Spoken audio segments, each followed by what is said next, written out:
by Elisa de Carbonell and Giulia Parravicini. Brussels, Reuters. Italian Deputy Prime Minister Matteo Salvini sends texts with smileys to French far-right leader Marine Le Pen and posts selfies with Austrian far-right politician Heinz Christian Streeck.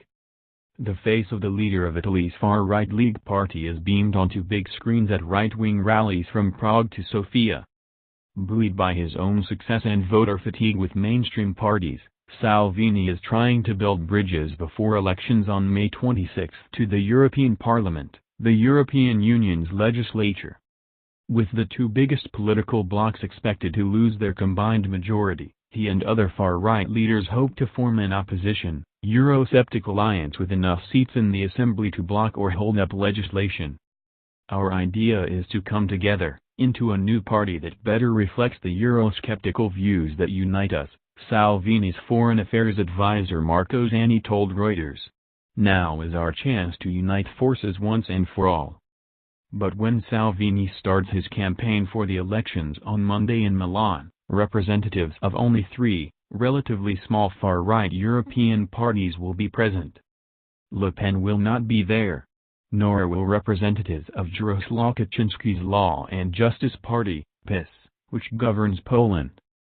Salvini promises a much bigger rally next month. But the absence of Le Pen and other leading far-right and nationalist leaders speaks to the policy differences and rivalries that have long stood in the way of unity among such groups.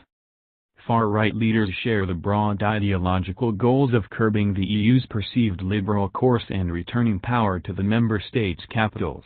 But they differ in other areas, and an attempt by U.S. President Donald Trump's former strategist, Steve Bannon, to act as a power broker among Europe's populist groups has birds of a feather. Investors expect heightened political uncertainty after the May 26 election, in which 705 members of the European Parliament, MEPs, will be elected, or 751 if Britain fails to leave the EU as planned. General dissatisfaction over slow economic growth, security threats posed by Islamist militants and a backlash against migration across open EU borders have boosted support for Eurosceptic nationalists in many member states. There is a growing confidence of voters to go against the norm, said Susie Dennison, a senior policy fellow at the European Council on Foreign Relations. The anti-forces are much more motivated right now than the pro-Europeans. Their gains and Britain's planned departure from the EU will mean a shake-up of the pan-national groups created by parties in the EU Parliament, whose main role is checking and amending EU laws drawn up by the Executive European Commission. Salvini's anti-immigrant league is forecast to more than quadruple its representation in the EU Assembly with 27 seats. Along with the projected rise for Le Pen's National Rally and Streeck's Freedom Party of Austria, which is in a coalition government with Streeck as vice-chancellor, the Europe of Nations and Freedom, ENF, group to which they belong could be boosted to 61 seats from 37. Salvini, whose party co-rules Italy, wants to embrace other leaders whose parties are in rival groups such as Kaczynski.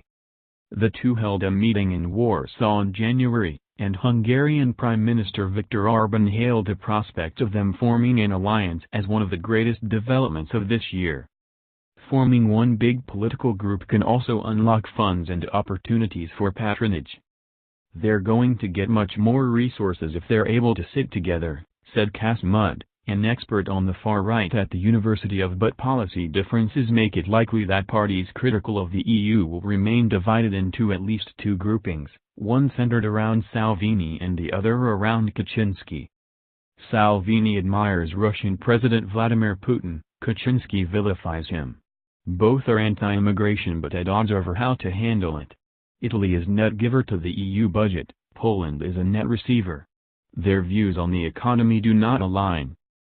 For right-wing parties in Denmark, Finland and Sweden which see Russia as a threat, Salvini and Le Pen's pro-Kremlin sympathies are also a red line.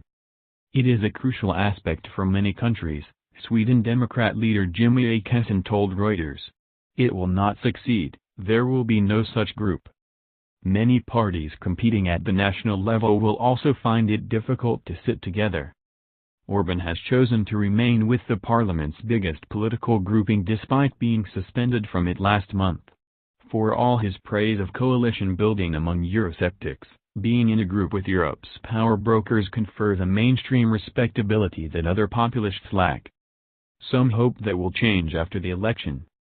Leaving a strong group to join a weak group is a difficult political decision, but leaving to join a group that is also quite strong and growing is less so, said Ryszard Legutko, a PiS lawmaker and co-chair of the European Conservatives and Reformists, ECR, group. It is the first time there's a real chance things might change, that this political, even ideological monopoly can be somehow undermined, Legutko said. In From the Cold. Links among the far right remain largely limited to personal relationships.